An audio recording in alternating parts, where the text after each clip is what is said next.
Oi, gente! Olha, você que está sempre sintonizado no mundo dos famosos, assim como eu, provavelmente já deve ter escutado aquela expressão, uma pulguinha me disse. Pois bem, a gente já fica logo curioso para saber o que essa pulguinha está trazendo de notícias, de bombas para esse grande colunista de celebridades. Ele tem mais de 40 anos de carreira, está na TV Gazeta e tem uma longa trajetória aqui no SBT. Hoje a gente vai conversar com o Leão Lobo. Vem com a gente nessa?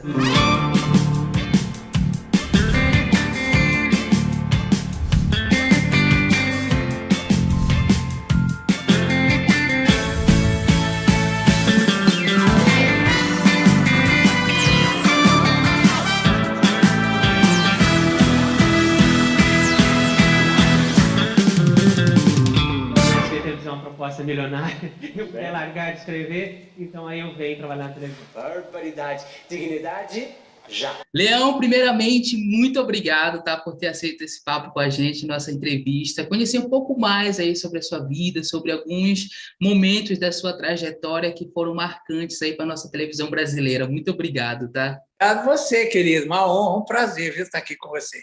O seu pai e o seu irmão eram jornalistas, né? E você já foi ali no embalo e também se tornou um grande jornalista. Que ensinamentos você traz deles, que eles te ensinaram que você pode compartilhar com a gente? Olha, meu pai era jornalista da área de política e meu irmão também. Eu não queria ser jornalista, porque eu achava que jornalista era ser o que eles eram. E fazer político o tempo todo, e tal, aquela coisa. Eu acordava ouvindo aquilo, ia dormir ouvindo aquilo, então eu não queria brincar disso. Eu queria ser ator, né? Mas aí, para poder fazer teatro, eu precisava trabalhar. E aí minha mãe um dia me deu um toque assim, daqueles bem de mãe, olha, você precisa cuidar da sua vida, porque teatro não dá camisa para ninguém, aquelas coisas, né?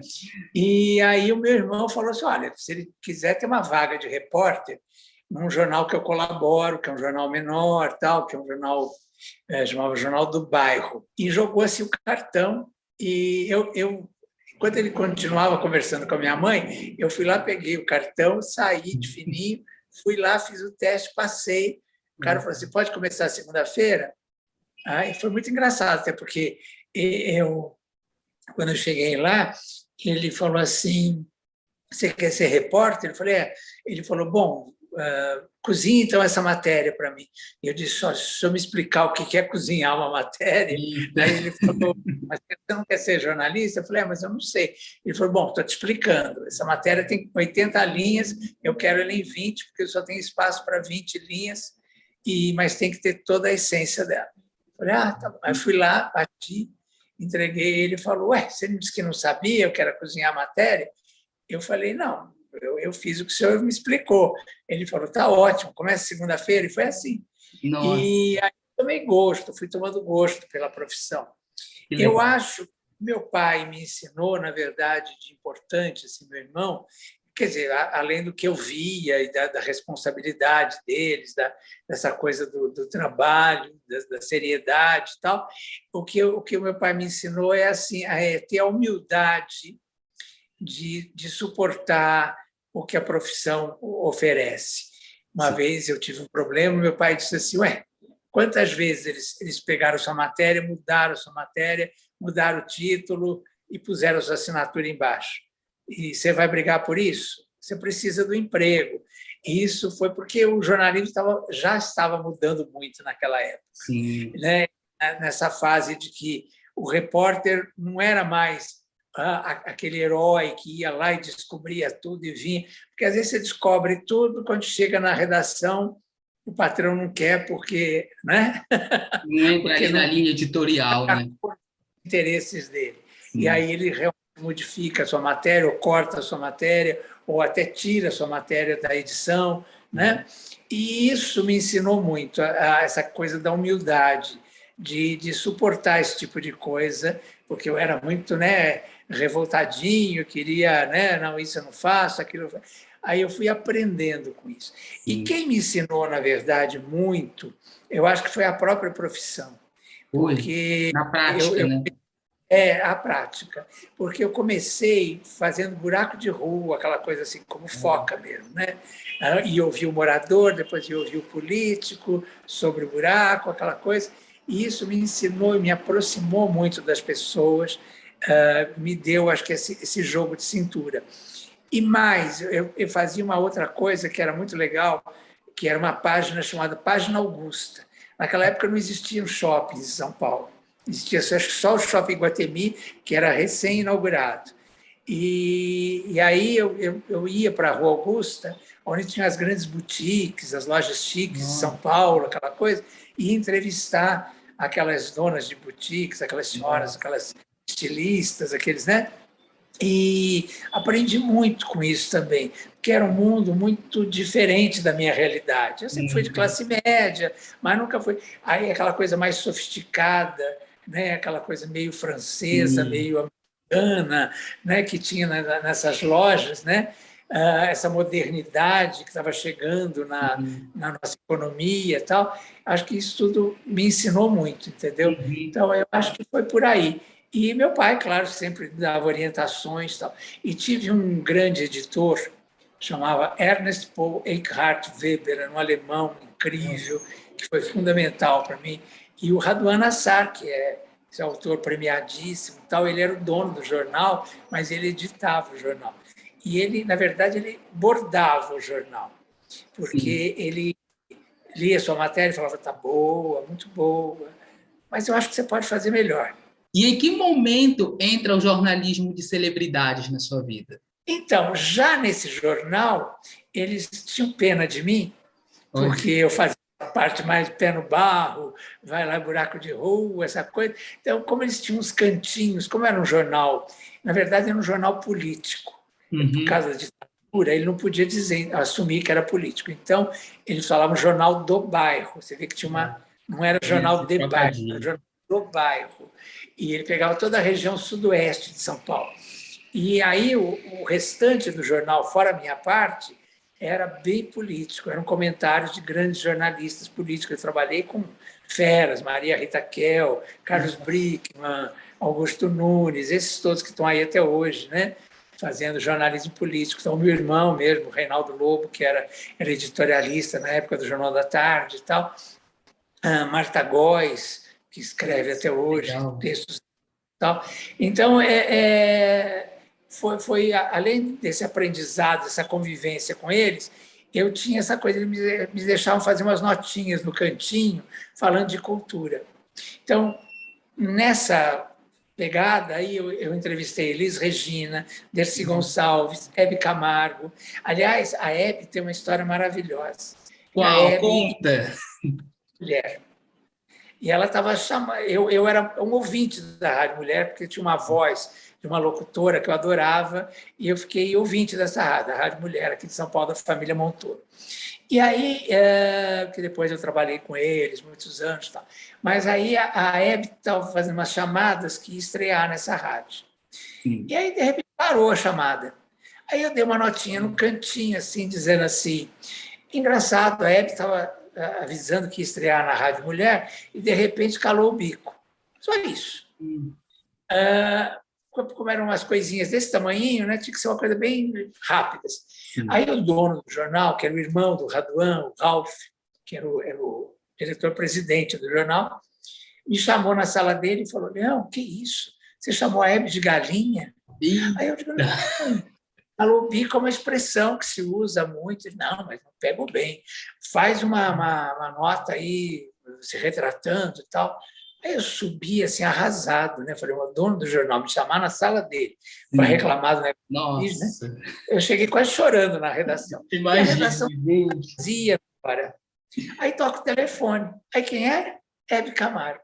E lá em 1974, 75, aí a Hebe fala assim, olha, eu queria saber quem fez essa notinha falando tal, tal. E eu falei, fui eu. Ela disse, como é que você chama? Leão Lobo. Olha... Nessa hora, imagina o seu coração nessa hora. Parou, imagina. Eu era fã já da Hebe. A Hebe tinha namorado meu pai. quando solteiro e tal, então tinha toda uma história em volta da Hebe na minha casa e tal.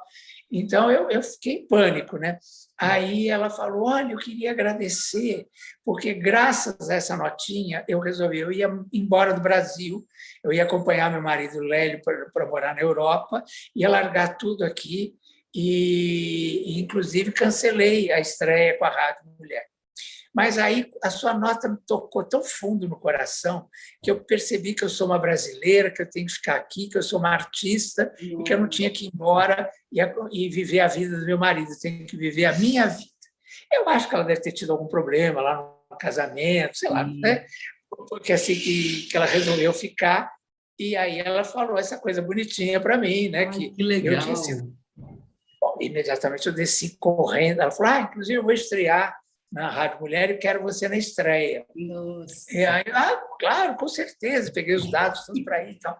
Aí desci correndo para o diretor do jornal e falei: olha, a Hebe acabou de ligar para agradecer a nota e tal. Aí ele mudou a percepção na hora. Tá. Aí ele falou: então você vai lá entrevistá-la e faz uma matéria bacana para a gente. Aí eu fui entrevistar. Quando eu cheguei, estava chovendo muito. A Hebe estava com uma toalha na mão, toalha de rosto, e aí começou a enxugar minha cabeça. Para sua alma ficar bem sequinha, para você fazer uma matéria bem bonitinha comigo, que é de Hebe. Aquele jeito de Hebe, né? E aí eu fiquei, claro, apaixonado, ficamos amigos por 40 e tantos anos, né? Foi aí que começou, contei para ela: você foi namorada do meu pai. Aí ela lembrou e tal, foi muito engraçado.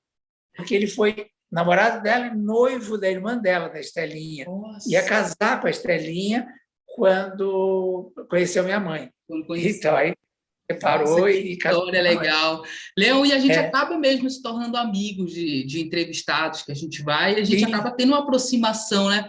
Isso também aconteceu com a Elis Regina, que vocês se tornaram muitos amigos, né? De jantar junto, de sair, não foi? De ficar no... Ela botava uma cadeirinha branca no Teatro Bandeirantes, quando ela fazia o Falso Brilhante. Ela falava: você vai aprender mais aqui me vendo cantar do que indo para a faculdade. Botava uma cadeirinha e fazia o cabular aula para o show dela. Ficamos muito amigos também. Assim, e Leão, hoje em dia a gente até vê que tem muitos jornalistas que evitam até mesmo ter uma certa proximidade com artistas, porque isso acaba que naquela hora de dar uma informação daquele artista que é amigo é muito mais difícil, né? Você passou por isso na sua profissão, de dar uma notícia de um amigo, mas ao mesmo tempo ali você querer evitar por conta desse laço? Olha, eu acho que não. Acho que também eu tive sorte de ter amigos artistas que eram muito bacanas, né? Então, que em nenhum momento eu tive essa questão. Fiquei muito amigo de Irene Ravache, que sou até hoje, um monte de gente, o Aelque, né? A Aelque virou minha irmã, né? A Aelque ficava aqui em casa, era uma paixão da minha vida mesmo, né? Uma das maiores dores que eu tive foi a perda dela. O Pedro de Vilar era meu amigo, mas aí porque aí eu já era artista, vamos dizer assim, né? Eu já estava no júri junto com eles, a coisa foi meio que se misturando, tal, né? Mas graças a Deus eu tive grandes amigos. Eu tive um problema uma vez, eu gosto até de contar, porque eu confiei na fonte. Eu sou muito politizado, assim, porque por meu pai ser jornalista político, aquela coisa toda. Já traz essa bagagem sua, né? Eu convivi com políticos a minha vida inteira, tal. Então eu tenho essa coisa de posicionamento político muito forte em mim, tal. E eu lembro que participei das diretas já, né? Eu fui lá para o Palanque, com Osmar Santos, aquele povo todo. Eu lembro da Fafá cantando, tal. E aí um dia me liga uma assessora da Fafá e diz assim: Leão Lobo, preciso falar com você. Fafá está muito mal, Fafá está com câncer. Nossa. E está com um problema seríssimo, mas ela está muito magoada. Eu acho que a coisa vem da mágoa, porque ela foi esquecida pela imprensa, ela está sendo hostilizada pelas posições políticas que ela tomou a favor das diretas já e tal. Bom, aquilo mexeu comigo de um jeito. Nossa, imagino. Eu nem pensei e dei a nota, falando que é absurdo, não sei o quê, Fafá, né? E aí dei que ela estava doente. Bom, saiu a nota publicada, eu estava na Folha da Tarde nessa época. Fafá me liga e diz assim: Leão Lobo, eu vou lhe processar. Eu digo, por quê, Fafá, que foi? Ela disse, você disse que eu estou com câncer. Eu não estou com câncer. Quero saber quem foi que inventou isso, não sei o quê. Eu falei, Fafá, foi a sua assessora. Eu falei o nome e tal, né? Aí ela falou, isso é absurdo, isso não existe. Isso foi inventado, não sei o quê. Bom, pé da vida, tal, ficou um tempo assim meio esquisita comigo. E aí eu desmenti imediatamente, eu falei com o Fafá está bem, tal. Bom, mas foi uma coisa que eu aprendi muito nesse momento, assim, a não confiar, às vezes, nem no próprio artista ou até no ator dele direto e tal, porque às vezes você está sendo usado. Claro que ficou claro para mim que eu fui usado para trazê-la para a mídia, né? E não era, na verdade, não era isso. Então, acho que talvez ela nem soubesse, né? Foi a pessoa que fez aquilo para trazê-la e tal. Mas, enfim, mas fiquei muito mal com isso. Mas hoje sou amigo de Fafá também, adoro, sou amigo da Mariana, filha dela, muito amigo e tal. Então, hoje em dia já são amigos, né? Leão, como foi essa transição sua, assim, do jornal, de toda essa questão do colunismo para a televisão? Teve muita diferença isso? Você sentiu muito essa diferença? Porque televisão é aquela questão mais da imagem, né? De você acaba se tornando uma figura pública também, um artista, querendo ou não, né? Eu, no começo, tenho até uma história engraçada, que eu participei de um troféu imprensa, eu acho que em 1981, por aí. E aí o Silvio me chamou no ar, se eu não queria trabalhar com ele. E aí eu falei, não, que legal. Se eu não queria trabalhar com televisão. Aí eu falei, não, Silvio, de jeito nenhum, porque eu sou crítico de televisão e eu vejo a televisão lá na minha casa e tal. Aí, se eu tiver contato com as pessoas de televisão, isso vai prejudicar a minha carreira, eu quero ser isento e não sei o que e tal. Nisso, o Ferreira Neto estava no júri do Troféu Imprensa. E o Ferreira Neto se ofendeu e começou a bater boca comigo, dizer, olha, garotinho, meio assim, já ironicamente, você está chegando agora, mas eu posso dizer que eu trabalho com isso há 40 anos, não sei o quê, eu já sou crítico de televisão há muito tempo e trabalho na televisão e não tenho problemas com isso. Aí eu falei, não, mas desculpa, mas isso é o senhor. Falei, eu estou chegando agora, eu não me sentiria bem, eu estou falando de mim, não estou querendo atacar o senhor, não sei o que. Bom, o Silvio amou essa parte. Aí, só parou, ele não me chamou mais. Tal. Quando, em 1990, eu fui levar um troféu para ele, como melhor animador do Brasil. Aí eu estava no camarim, inclusive ele ficou falando do tesão da Elke, não sei o que, uns 15 minutos. Eu entrei em cena e falei assim, olha, Silvio, eu estava pensando o que te dizer para justificar que você é o maior animador do Brasil. Mas agora eu vi você 15 minutos ainda de programa falando sobre o tesão da Elke, sem dizer que a palavra tesão não pode ser dita na televisão. Então, quer dizer, só você para conseguir fazer, você é o maior animador do Brasil. Aí ele falou, pode parar de elogiar, porque quem vai elogiar aqui sou eu, tenho te visto fazendo televisão, eu estava no Mulheres, começando ali no Mulheres, e fazia uns 2 meses, e ele falou, eu tenho te visto na televisão e você faz televisão, eu ensino muita gente a fazer televisão, você não precisa ser ensinado, eu vi que você já sabe. Ele falou assim no ar. Legal. Ele falou assim, eu quero saber quando é que você vai estar aí no meu júri. Aí eu falei, a hora que você me chamar. Ele falou, não, eu já chamei uma vez, lá em 1981, e você me esnobou. Ele lembrou, imagina, 9 anos depois, ele falou assim, você me esnobou. Vai me esnobar de novo? Eu falei, não, eu estou muito grato, eu aceito sim, não sei o que e tal. Eu falei, naquela época eu era bobo, eu achava que não podia e tal. E ele falou, então, domingo que vem aqui. Foi assim que eu comecei no show de calouros. E foi nesse mesmo ano que você começou um programa no SBT, que foi o Aqui Agora, né? Isso, então, aí logo em seguida ele me chamou, eu estava indo muito bem lá no júri e tal, aí ele me chamou e falou, vou lançar um programa novo policial, é um programa americano e tal, que eu quero, mas você vai fazer a parte leve do programa. Aí ele queria o Pedro de Lara também, mas aí o Pedro de Lara não deu certo, ficou um outro ator depois, fazia aquele negócio dos aposentados e tal. Mas era eu e o Pedro de Lara que ele tinha escolhido. E aí eu fiquei 3 anos, né, fazendo Aqui Agora, quando praticamente durou a primeira fase do Aqui Agora, né? E realmente era muito, assim, era 1 minuto que eu tinha que contar 4, 5 fofocas em 1 minuto. Em 1 minuto? Nossa! Chegando com as minhas quentinhas. Não adiantou nada o Chico Anísio derrubar o talentoso comediante Pedro Bismarck da sua escolinha, porque a Globo agora está atrás do criador do Nerso da Capitinga, não só para dar um programa exclusivo para ele, como também para oferecer-lhe uma participação fixa no Fantástico. O mais difícil era fazer o texto para falar rápido na hora, entendeu? Das informações em tão pouco tempo, né? Mas era legal. E ele queria que eu usasse um smoking e uma gravatinha borboletas. E aí eu achava esquisito, porque era 6 horas da tarde. Eu falava, botar smoking às 6 horas, né? Uma coisa meio estranha. Aí um dia encontrei com ele na Vila Guilherme, você vê a cabeça do Silvio como é engraçado. E o Silvio tem muito isso, né? Do corte de cabelo, da roupa, né? Ele tem isso do visual, né? Aí ele me olhou e falou assim no corredor, muito bom o que você está fazendo lá no Aqui Agora, viu? Aí eu falei, obrigado, Silvio. Ia passando. Aí ele, só uma coisa, não usa mais aquelas gravatas coloridas, usa só vermelha. E eu fiz assim, que coisa esquisita. Aí cheguei no camarim, falei para Páscoa, que era uma camareira muito querida. Aí eu falei, Páscoa, por que o Silvio falou isso? Ela falou, não sei, mas melhor então, pegou todas as gravatas, guardou, deixou só a vermelha. Ela só vermelha. Até hoje, eu passo na rua, as pessoas falam assim, eu adorava você no Aqui Agora com aquela gravatinha vermelha. Olha que coisa maluca. Só, nossa, algumas coisas que ele faz que não tem explicação, mas que com o tempo a gente vai entendendo, né?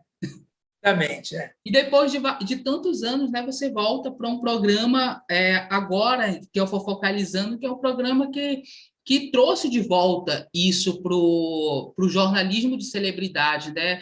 Com comentaristas, com colunistas. Isso foi muito legal a gente poder ver essa tua participação no Fofocalizando nesse novo tempo do jornalismo, né? Nesse novo mundo aí.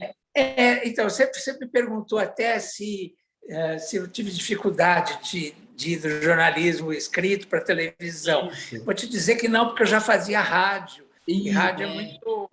Sim. Uma linguagem muito próxima da TV, de certa forma. Mas eu tive dificuldade agora que começou a internet. Porque essa maluquice da velocidade... Lives, Sim. De repente apareceu tanta gente fazendo fofoca ao mesmo tempo. E tal. Então, isso eu estranhei um pouco, porque eu era o tradicional, era eu que fazia, eu, a Sônia, o Nelson, e pouca mais gente, né? Sim. Hoje eu vejo esse menino, Alessandro Lobianco, que eu sou fã, né? E tem outros aí maravilhosos, o próprio Fefito, que trabalha comigo, né? E deixa eu só explicar que eu fiz o Fofocalizando, na verdade começou comigo com a Mama, depois se ampliou para outros também. Aí eu saí do SBT na época da pandemia, aí um corte grande, a emissora estava passando por um momento difícil, eu saí, hoje eu estou na TV Gazeta.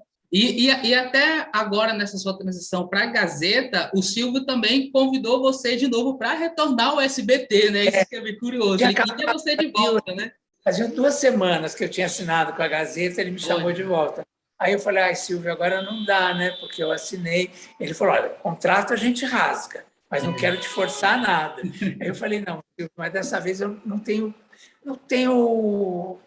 dá para rasgar, porque eles foram tão acolhedores comigo, num momento que eu estava ali de pandemia, que eu fiquei desempregado. Foi difícil para todo mundo, né, Leão? Então, assim, eu acho que você sentiu esse acolhimento e todo esse afeto que a Gazeta trouxe, que eu acho que você achou que não era justo no momento, né? Deixar esse projeto e partir para outro, né?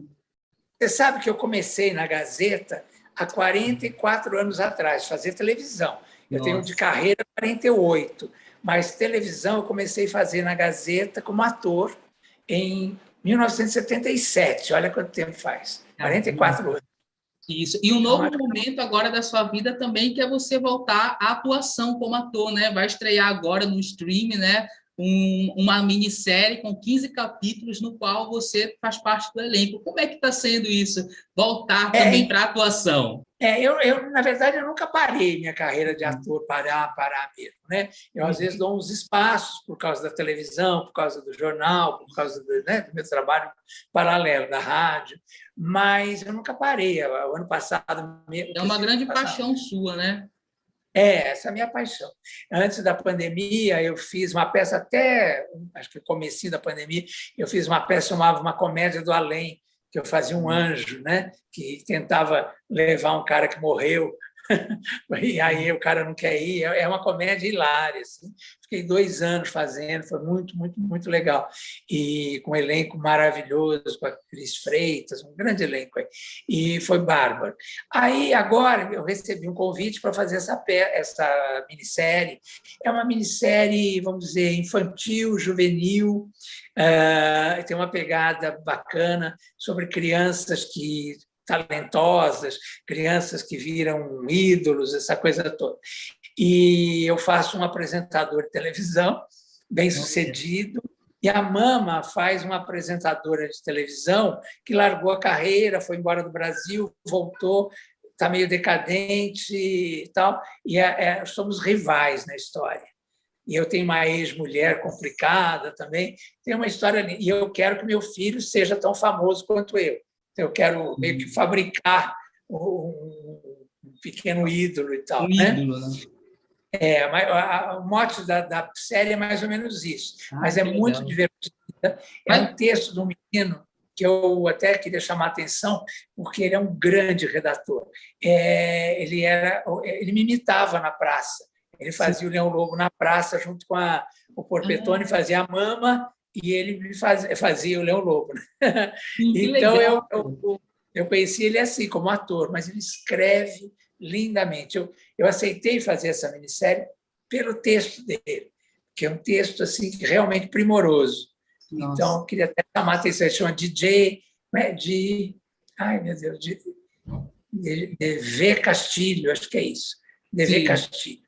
É um ator maravilhoso e um redator maravilhoso. Nossa, que legal. Leão, eu queria te perguntar agora, o que você ainda sonha em fazer ainda dentro da televisão ou em qualquer outro ramo ainda? O que você ainda guarda lá no fundo, lá que você teria vontade de realizar ainda? Vou te contar em primeira mão, então. Olha, aí sim, hein?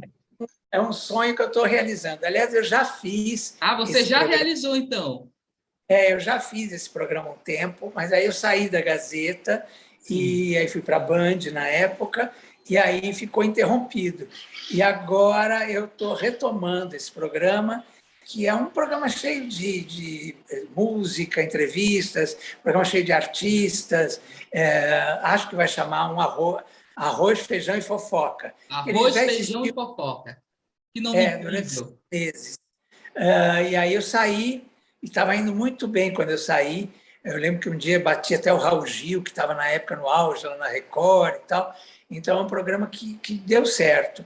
E agora a gente está retomando uma parceria da Gazeta com uma produtora independente e a gente vai fazer lá na Gazeta mesmo. E tal. Já tem data de estreia já para a gente poder conferir? Olha, a gente está pensando em fevereiro para estrear. Fevereiro do ano que vem, sim. Que a gente começa a gravar, acho que o primeiro agora em um piloto, um primeiro, agora em janeiro, e para estrear em fevereiro. E é um programa que é um sonho mesmo, porque é cheio de artistas, é cheio de gente. Ai, que legal. Eu gosto de gente. Nossa, Leão. Né? E a gente já está aqui na expectativa para poder te ver logo nesse novo programa e realizando esse grande sonho que é seu também, que com certeza vai ser sucesso aí, porque tudo que você faz, Leão, querendo ou não, é um sucesso. Olha, eu falei assim de primeirinha para vocês, não tinha falado isso para ninguém. Aí sim, a gente já está contando aqui os tempos para a gente poder logo assistir você aí nesse programa. Leão, eu queria te agradecer por essa entrevista, para a gente poder conhecer um pouco mais e saber já em primeira mão dessa novidade aí. Muito obrigado, Leão, e muito sucesso nesse novo projeto na sua vida. Eu estou muito feliz por poder falar com você. Você me foi muito bem recomendado. Ai, que bom. Eu vi sua fotinho lá no celular, né? Sim. E olha, falei, é bonitinho. Mas aqui, estou vendo aqui, é muito mais bonito do que eu imaginava. Olha. Você falando, eu vou acreditar. É para acreditar. Beijos, viu? Um beijo. Sucesso, longa carreira para você, querido. Amém. Muito Dignidade. obrigado. Já. Obrigado, Leão. Beijão. Obrigado. Tchau, tchau. Tchau, Nito.